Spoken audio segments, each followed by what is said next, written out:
ஓம் சாந்தி. அவ்யக்த சமிகை 6 ஏப்ரல் 2025. பாபா இன்னைக்கு சொல்றாங்க, कंबाइंड सेवा के बिना सफलता असंभव है। ऐसा नहीं कि जाओ सेवा करने और लौटो तो कहो माया आ गई। பாபா சொல்றாரு, இணைந்த சேவை இல்லாமல் வெற்றி என்பது அசம்பவமாகும். இணைந்த ரூபத்துல இருந்து சேவை பண்ணா அதுல வெற்றி குஷி கிடைக்குது, இல்லைன்னா வெற்றி அந்த குஷி அனுபவம் ஆகிறது இல்ல, காலி காலியா இருக்கிறோம். ஆனா செஞ்சது என்னவோ சொல்லிக்கிறேன், நான் சேவா பண்ணிட்டு வந்தேன். அதுதான் பாபா சொல்றாரு, நான் சேவா பண்றேன்னு போனீங்க, ஆனா அங்க இருந்து வரும்போது மாயா வந்துடுச்சு, அதுல நீங்க கொஞ்சம் டிஸ்டர்ப் ஆயிட்டீங்க, मूड ऑफ हो गया, डिस्टर्ब हो गए, इसलिए अंडरलाइन करो. நான் புரிய வைக்கிறேன். நான் சேவை தானே பண்ண போனேன், அப்ப சேவை பண்ணா ஒரு புண்ணிய கர்மம் பண்ணா குஷி கிடைக்குமா இல்ல டென்ஷன்ல வருவோமா? குஷி கிடைக்கணும். ஆனா எங்கேயாவது அந்த சேவையில நான் எனது மதிப்பு, பெயர், புகழ், மரியாதை, கௌரவம், சன்ஸ்காரத்தினுடைய ஒத்து போவது, இதுல எங்கேயாவது ஒரு குறை இருந்ததுன்னா அப்ப என்ன ஆகுது, அந்த சேவையில நம்ம டிஸ்டர்ப் ஆயிடுறோம்.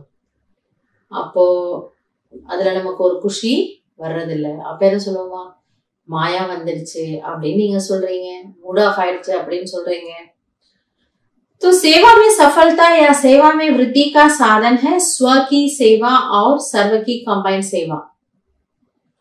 எனவே பாபா புரிய வைக்கிறாங்க, சேவையில் வெற்றிக்கான சாதனம் வழி என்னவென்றால் சுயத்தின் சேவை மற்றும் அனைவரினுடைய இணைந்த ரூப சேவை.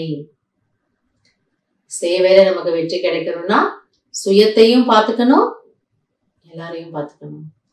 சுயத்தை விட்டுட்டு நான் மத்தவங்களை கவனிக்கிறேன், அதுவும் தப்பு. இல்ல நான் மத்தவங்களுக்கு யாருக்கும் எந்த சேவையும் பண்ண மாட்டேன், யாருக்கோ உதவி செய்ய மாட்டேன், ஆனா என்ன மட்டும் நான் கவனிச்சுப்பேன்னா அந்த சுயநலமும் தப்பு, அதுலயும் குஷி இருக்காது. எனவே இரண்டினுடைய சமநிலை, இரண்டுமே வேணும். சுய சேவை வேணும், உலக சேவை வேணும். அதனாலதான் பாபா புரிய வைக்கிறாரு. சேவையினுடைய சப்ஜெக்ட் 4வது பாடம், ஆனா அதுக்கு முன்னாடி 3வது பாடம் தாரணை இருக்கு, அதுக்கு முன்னாடி யோகம் இருக்கு. ஆக உங்களுடைய சுய ஸ்திதி என்பது ரொம்ப ரொம்ப முக்கியம். சுயஸ்திதிக்கு தான் சொல்றாரு, உங்களுக்கு நீங்க சேவா பண்ணுங்க, உங்களை நீங்க கவனிச்சுக்கோங்க, உங்களை நீங்க பாத்துக்கோங்க.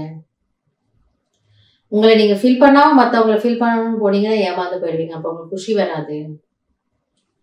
சோ நேத்து எப்படி கேட்டோம் அதே போலதான் இன்னைக்கும் பாபா சொல்றாரு, சுயத்தினுடைய ஸ்திதியின் மீது கவனம் இருக்கு. தானாகவே நம்ம மூலமா என்ன சேவை நடக்கணுமோ அந்த வேலை பாபா வாங்குறாரு. ஆனா அதுல நான் கருவியின் நிமித்த உணர்வுல இருக்கும் பொழுது அதுல ரொம்ப குஷி வருது. சோ இன்னைக்குமே சுயத்தின் மீது நாம் சற்று அதிகமான கவனம் கொடுக்கலாம்.